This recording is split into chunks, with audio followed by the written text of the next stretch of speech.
Welcome to Sameera kitchen recipe. మీరందరూ బాగాలని మనస్ఫూర్తిగా ఈరోజు పల్లి పొడి చేయబోతున్నానండి. చాలా బాగుంటుంది. ఇక్కడ పల్లీలు తీసుకున్నాండి, తగినంత పల్లీలు తీసుకోవాలి. తెల్ల ఉల్లిపాయలు తీసుకున్నాండి, సగం మొలుసుకోవాలి, సగం మొలుసుకోదండి. ఇట్నే వేయాలి మనం పల్లి బుట్టకి.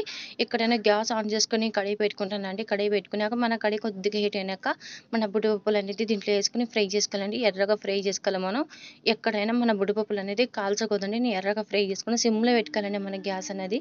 ఇప్పుడు కొద్దిగా సిమ్లో పెట్టుకున్నాక ఫ్రై చేసుకుంటున్నాను. ఇక్కడ నేను కొద్దిగా ఫ్రై అయింది, ఇంకా కొంచెం లైట్గా ఫ్రై చేసుకుంటున్నాను. ఇలా ఫ్రై చేసినప్పుడు తీసుకోవాలండి. తీసుకున్నాక ఉడ్డుపప్పులు తీసుకుని ప్లేట్లు వేసుకొని చల్లగా చేసుకోవాలండి. ఎలా అంతా చల్లగా చేసుకుని అంత బాగుంటుంది. మనం వేడిగా పొడి పట్టుకున్న తర్వాత మన పొడి అంతా నల్లగా అయిపోతుంది. ఇక్కడ నేను ఇప్పుడు పొట్టు తీసేస్తానండి. పొట్టుతో మనకు అవసరం లే. ఇలా పొట్టు తీసుకొని మనం మిక్సీకి పట్టుకోవాలండి. చాలా మెత్తగా పట్టుకోవాలి. ఇప్పుడు జార్ తీసుకుంటున్నాను. మిక్సీ జార్ తీసుకున్నాక అంతా మిక్సీ జార్లో వేసుకోవాలండి. దీంట్లో తెల్ల ఉల్లిపాయలు వేసుకోవాలా.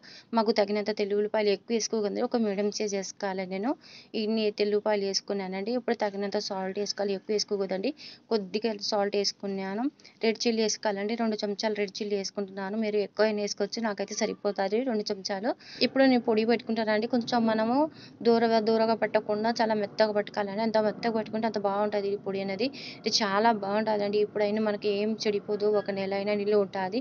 ఇలా పెట్టుకునేప్పుడు మళ్ళీ తాలింపు వేసుకుంటానండి. మీరు తాలింపు వేసుకోవచ్చు. తాలింపు వేసుకుంటే ఇంకా చాలా బాగుంటుంది.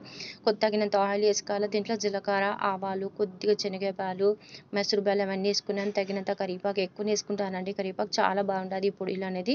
అంతా ఫ్రై చేసుకున్నాక మన కరివేపాకు అనేది కాలిపోకూడదండి. ఊరికే లైట్గా ఫ్రై చేసుకునేప్పుడు మళ్ళీ పొడి వేసుకోవాలి. పొడి అంతా వేసుకున్నాక బాగా ఎర్రగా ఫ్రై చేసుకోవాలండి. ఫ్రై చేసుకునేప్పుడు గ్యాస్ బంద్ చేసుకోవాలి. ఇది చల్లగైనాక తీసుకోవాలి. ఇప్పుడు తీసుకుంటున్నానండి. ఇది అన్ని ఒక నెల నిలువ ఉంటుందండి. మనకి ఏం చెడిపోదు. ఇడ్లీలో, దోశలో, రైస్లో అయితే సూపర్గానే ఉంటుంది. తప్పక ట్రై చేసి నా కామెంట్లో చెప్పండి. వీడియో నచ్చినది లైక్ చేయండి, షేర్ చేయండి, సబ్స్క్రైబ్ చేయండి.